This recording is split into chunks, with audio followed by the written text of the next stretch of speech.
તમે જે કપડાં પહેર્યા છે ને એ તમને ગમતા હતા એટલે તમે પહેર્યા છે કે 4 લોકો વખાણ કરશે એટલે તમે પહેર્યા છે? સાયકોલોજી કહે છે આજનો માણસ પોતાની જિંદગી જીવવા માટે ઓછો અને બીજાને દેખાડવા માટે વધારે જીવે છે. આપણને દરેક નાની વાતમાં બીજાના સર્ટિફિકેટની જરૂર પડે છે. એક સિમ્પલ એક્ઝામ્પલ આપો. ધારો કે તમે મહેનત કરીને એક મસ્ત બજેટ ફ્રેન્ડલી ફોન કે બાઇક ખરીદ્યું. તમે બહુ ખુશ છો, પણ જેવો તમારો કોઈ ફ્રેન્ડ આવીને તમને એવું કહેશે કે આના કરતાં પેલું લેવાય, આમાં વધારે મજા નથી, બસ તમારી આખી ખુશી એક સેકન્ડમાં ગાયબ થઈ જશે. કેમ?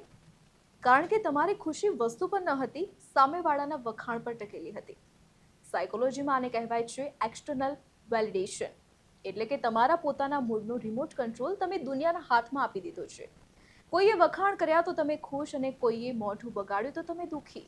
આ તે કેવી જિંદગી? યાદ રાખજો, જે ઘરમાં દીવો હોય ને એને સાબિત નથી કરવું પડતું કે મારી પાસે અજવાળું છે. એટલે ખુદની નજરમાં સાચા બનો. દુનિયાની નજરમાં બનવા જશો તો આખી જિંદગી ટૂંકી પડી જશે.